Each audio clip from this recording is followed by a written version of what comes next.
चेन्नई ही नहीं 3 फीट पानी में डूब सकते हैं और 1 दर्जन भारतीय शहर कहाँ ज्यादा खतरा। हाल ही में चक्रवात मिचोंग के कारण चेन्नई में आई बाढ़ ने एक बार फिर जलवायु परिवर्तन से होने वाली आपदा के प्रति भारतीय शहरों की संवेदनशीलता को उजागर कर दिया है। 4 दिसंबर 2023 तक 48 घंटों के भीतर 40 सेंटीमीटर से अधिक वर्षा के साथ चेन्नई में बाढ़ आ गई।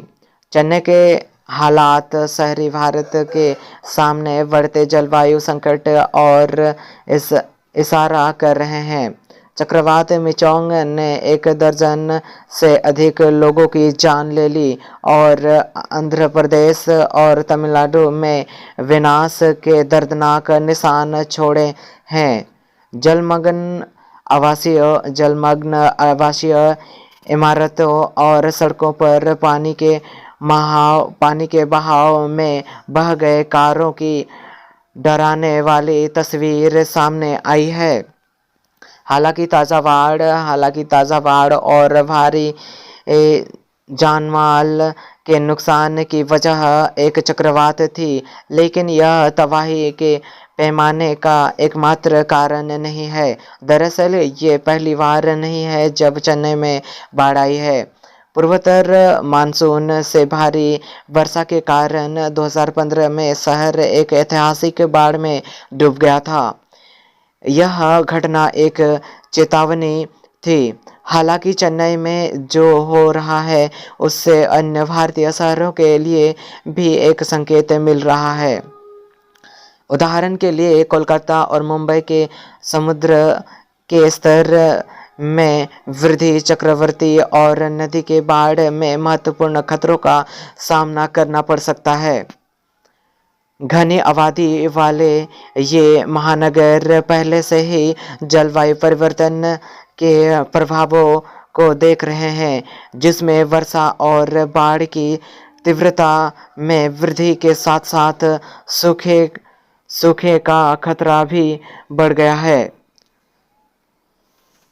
इंडिया टुडे की रिपोर्ट के मुताबिक post summit interviews for climate impact research and climate analytic की रिसर्च में चेतावनी दी गई है कि भारत भूमध्य रेखा के करीब होने के कारण उच्च आकांक्षा की तुलना में समुद्र के स्तर में अधिक वृद्धि का अनुभव करेगा और यह खारे पानी की घुसपैठ के माध्यमता में तटीय शहरों के लिए एक गंभीर खतरा पैदा करता है, जिससे कृषि प्रभावित होती है एवं भूजल की गुणवत्ता में गिरावट आती है और संभावित रूप से जलजनित बीमारियां में वृद्धि होती है। 2021 में इंटरगवर्नमेंटल पैनल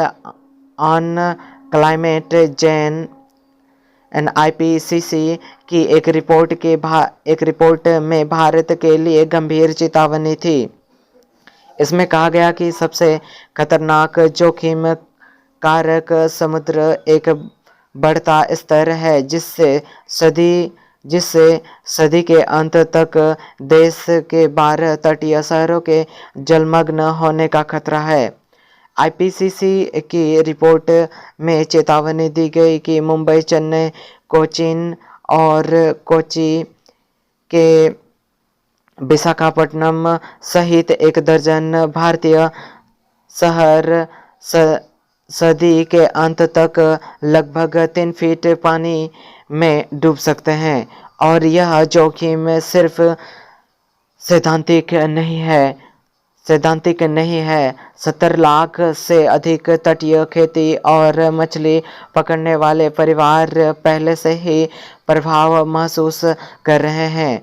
अनुमान है कि बढ़ते समुद्र के कारण होने वाले तटीय कवाट से 2050 तक लगभग 1500 वर्ग किलोमीटर भूमि नष्ट हो जाएगी और यह कटाव मूल्यवान कृषि क्षेत्र को नष्ट कर देगी और तटीय समुदायों के अस्तित्व को ही खतरे में डाल देती है। और जलवायु परिवर्तन के कारण बाढ़ आने का खतरा सिर्फ तटीय शहरों के लिए नहीं है, देश के अंदर भी कहानी अलग नहीं है। इन बिहार, हिमाचल प्रदेश और उत्तराखंड के शहर मानसून के कारण आई बाढ़ भूस्खलन में पीड़ित हुई है।